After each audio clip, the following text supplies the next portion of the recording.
You're underground, Isfahan, 2003, basement smells like concrete and diesel, real-time feeds flicker, aerial reconnaissance, signals intercept, unit movements, you watch it compress into one catastrophic fact. Saddam's entire military apparatus simply collapses in 43 days, not because soldiers are weak, because the chain of command is a chain. Hit the top, everything below dies. Your job is impossible. Make sure Iran never looks like that pyramid again. You understand the vulnerability isn't enemy firepower, it's architecture. You're about to redesign everything. By the time Washington understands what you've built, the network will be too deep to kill. You're a systems engineer inside the Revolutionary Guard Corps, 37 years old, 20 years of service. You've watched how hierarchies work, orders flow down, information flows up. Remove one link, the whole thing snaps. That's what happened in Iraq. Saddam had one palace, one man, one decision-making apparatus. The Americans didn't need to defeat his army, they needed to decapitate it, and they did, in weeks.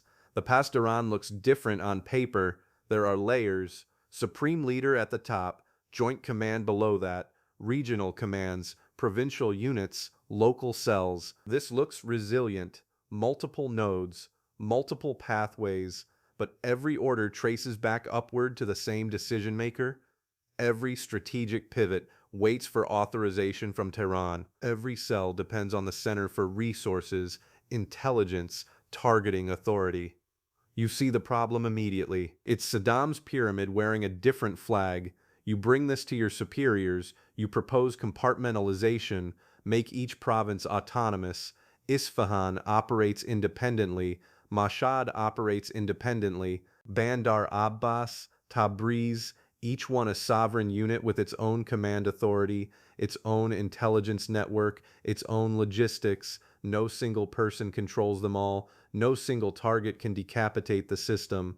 The resistance is immediate. The generals say it's chaos. They say discipline requires hierarchy.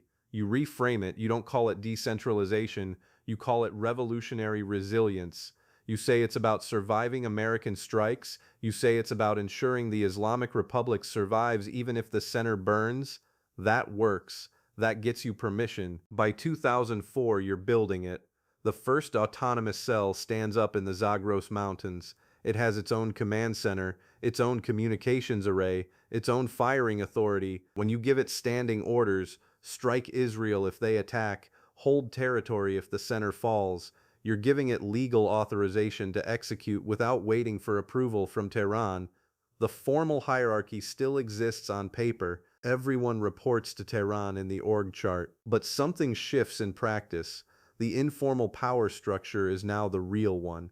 Provincial commanders stop asking for permission. They ask for resources. They ask for intelligence. They ask for coordination. But they don't ask if they can execute operations. They assume they can, and no one tells them they're wrong. You notice the center doesn't object. The political leadership gets what it wants, a military that appears unified while actually being distributed. The generals get what they want, regional authority and operational autonomy. You get what you want, institutional resilience. The unwritten rule becomes clear. Obey the center only when provincial interests align with central directives. When they diverge, provinces follow their standing orders instead. No one says this explicitly, no one documents it, but everyone knows this is now how power actually works. You're inside the machine now. You understand the mechanics because you built them. Loyalty isn't measured by obedience anymore, it's measured by operational effectiveness without needing orders. A provincial commander in Mashhad doesn't wait for Tehran to authorize actions. He reads the political climate. He reads the threat assessment, he reads his standing orders, then he acts. The center doesn't object because it doesn't know it's happening. Information flows differently now. You establish compartmentalized intelligence units in each province. They don't report upward to a central apparatus, they report laterally to peer provinces. A threat detected in Bandar Abbas doesn't filter up and back down, it travels directly to Isfahan as peer communication, faster, more secure. reduce dependence on the center. Resource distribution becomes the real power structure.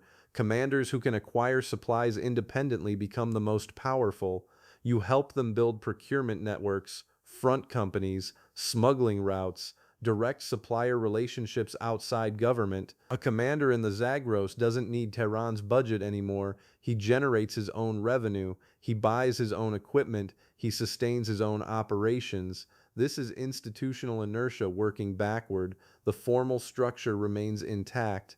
The org chart still shows Tehran at the top, but actual incentives drive decision-making at the provincial level. Information asymmetry becomes structural advantage. The center sees reports it receives. It doesn't see operations happening without reporting. Provincial commanders operate with plausible deniability. They execute standing orders. The system now runs on distributed authority and structural contradictions no one admits. By 2008, the first pressure arrives. The Americans are still grinding through Iraq. They're accelerating pressure on Iran's nuclear program. Israel is making explicit threats of military strikes. The center feels the stress and demands loyalty tests. Are the provinces truly committed to Tehran's orders? Will they execute operations when commanded? Will they accept resource cuts if budgets tighten? This is where the system shows its actual design. Pressure doesn't consolidate the Pasdaran around the center. It pushes the provinces deeper into autonomy. A provincial commander realizes something. If Tehran loses a conflict with the Americans or Israelis, his autonomous cell is all that survives. He doesn't become more loyal to the center. He becomes more independent from it. You watch this happen without controlling it. The pressures force provinces to strengthen defenses, deepen command authority, harden logistics chains. Every external threat makes the system more distributed, more redundant, more resistant to decapitation. The center doesn't realize it's losing control because the military still follows orders on paper, but those orders get implemented by provincial commanders who are deciding whether they agree with them first. The system reveals what it actually prioritizes, not obedience, survival. When Tehran orders something that conflicts with a provincial commander's survival calculation, guess which one wins? The provincial assessment. No one says no explicitly. It just doesn't happen. The order gets executed the way the commander thinks is best, which sometimes means it doesn't get executed at all. You navigate between three competing loyalties: loyalty to the supreme leader, loyalty to your provincial commander, loyalty to the network itself. These three no longer align. When they diverge, the network wins. Everyone operates under the assumption that the network's survival supersedes the center's commands. This isn't rebellion. This isn't documented. This is just how the machine works now. Institutions behave according to their actual incentives, not their stated mandates. The stated mandate is obedience to Tehran. The actual incentive is institutional survival at the provincial level. Watch commanders choose survival every single time. A general in Mashhad receives an order to deploy troops to suppress domestic unrest. It conflicts with his assessment that the troops are needed for territorial defense. He deploys them for theater, withdraws them quietly, prioritizes territorial readiness. The order is technically followed. The actual priority is provincial security. This is institutional inertia working against central authority. The center cannot change incentive structures fast enough. By the time Tehran realizes what's happening, the network has already adapted. The gap between what the Pasdaran claims to be and what it actually is becomes too wide to hide. On paper, it's a unified military answering to Tehran. In practice, it's a network of semi-autonomous cells coordinating horizontally. The center still exists. It still issues orders, but those orders now require provincial buy-in. The provinces can ignore them if they calculate that ignoring them increases survival probability. You're operating inside a structural contradiction. You work for both the center and the network. When they diverge, you serve the network while appearing to serve the center. This contradiction should collapse. It should fracture under the strain. But it stabilizes because everyone benefits from maintaining the illusion while operating under the reality. The center gets to believe it's still in control. The provinces get to actually be in control. You get to keep the system functioning without anyone admitting what's happened. By 2010, American intelligence agencies start reporting that Iran's military structure has become unclear. They can't find a single point of command. They can't identify who makes decisions. You know why? There is no single point anymore. There are many points. The system has become what you designed it to be, a hydra with distributed brains, and the center still thinks it's running the show. By 2015, you reach the critical threshold. The Pasdaran stops being an army that takes orders and becomes something else entirely, a distributed nervous system. The distinction matters. An army responds to commands. A nervous system responds to stimuli. A cell in the Zagros detects Israeli activity near the border. It doesn't wait for authorization from Tehran. It has standing orders. It executes. The center finds out afterward, or it never finds out at all. This is the moment the system enters acute stress. External pressure intensifies. The Americans are still sanctioning. The Israelis are making explicit threats of military strikes on nuclear facilities. The nuclear deal negotiations are happening. Every pressure point pushes the network toward deeper compartmentalization, faster decision-making at the provincial level. The West expects the Iranian military to fracture under stress. It does the opposite. Stress proves the decentralized model works. You've weaponized redundancy. Every missile battery has 3 backup firing positions. Every commander has a named successor with independent authority. Every communications line has a hardwired alternative buried 40 meters underground. Cut one and 3 others function. Kill one leader and another steps forward with the same standing orders. The Americans and Israelis keep looking for a command center to destroy. It doesn't exist anymore. It stopped existing years ago. You just never announced it. The system doesn't consolidate under pressure. It fragments further, but the fragmentation isn't weakness. It's strength disguised as chaos. Provincial cells in Mashhad, Isfahan, Bandar Abbas are now operating with almost total autonomy. They share intelligence laterally. They coordinate with proxy networks in Syria, Lebanon, Iraq, but they don't need Tehran's permission for every action. The standing orders are clear. The threat assessment is constant. The execution happens at the provincial level. January 3rd, 2020.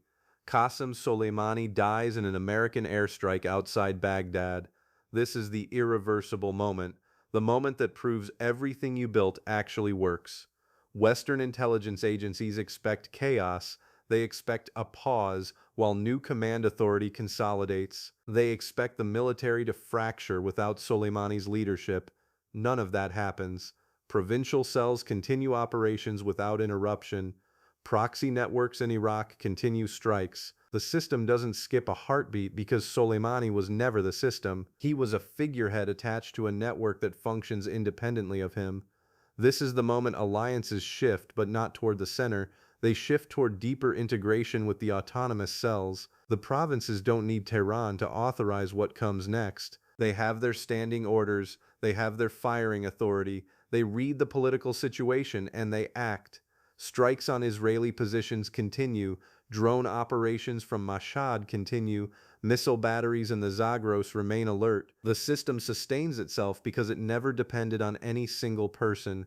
It depends on architecture, on redundancy, on the principle that if you can't kill the system, you have to accept it. Key actors inside the military witness what the assassination proves. The doctrine works. The network is real. The center is ornamental. This becomes the irreversible understanding. You can't go back to centralized command after that. Every provincial commander knows now that decentralization is survival. Every cell knows it can execute standing orders without waiting for new authorization. The network has proven itself in the most extreme test possible. A leader has been eliminated. The network continues without him. The outcome is now clear. The Pasdaran has transformed into what you designed it to be, a hydra with no single head.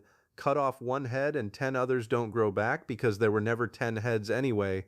They're all thinking independently. They're all following the same standing orders. They're all lethal. The system stabilizes under a new equilibrium.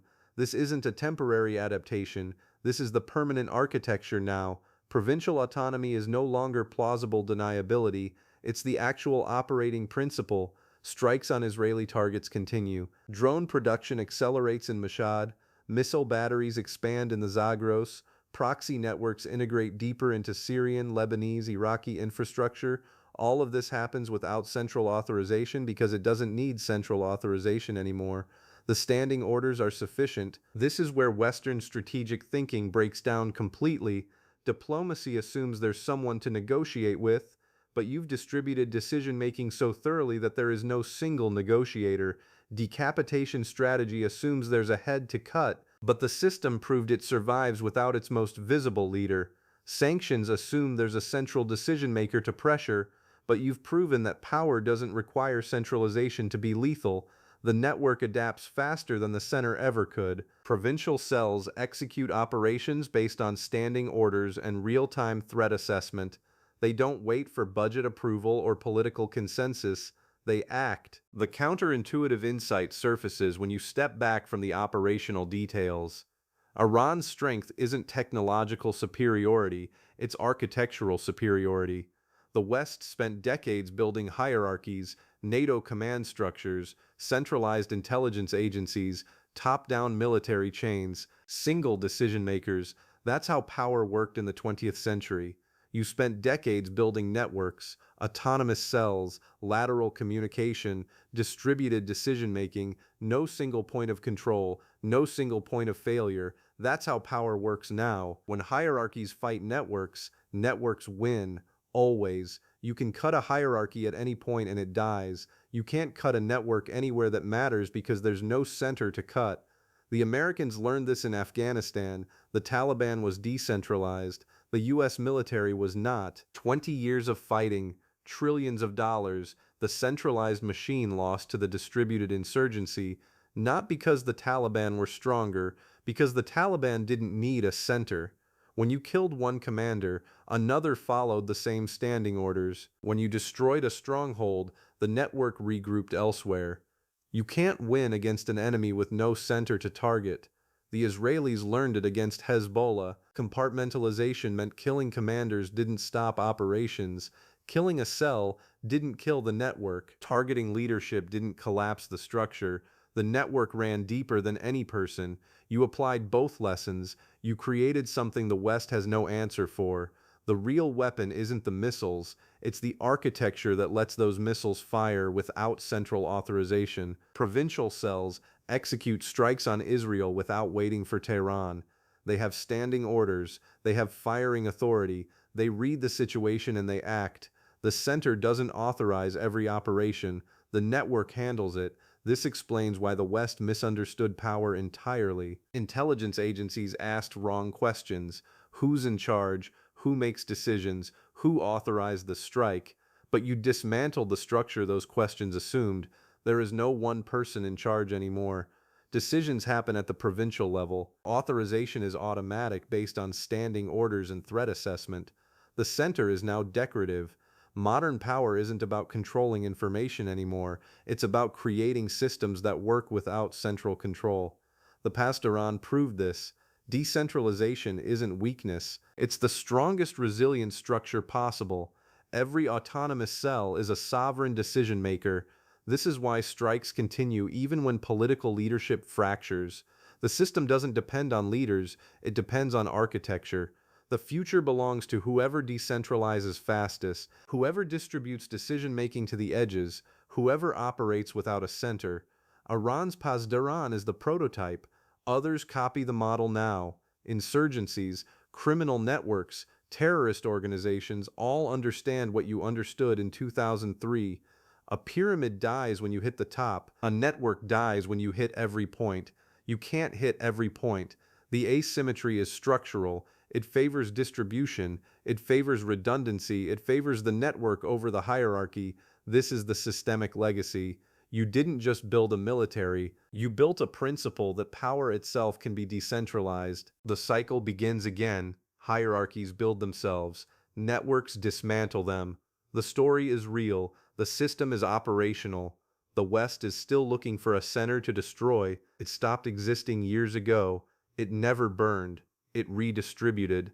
It became something with no playbook to fight. Drop a comment if this changed how you think about power. Subscribe for more. See you in the next one.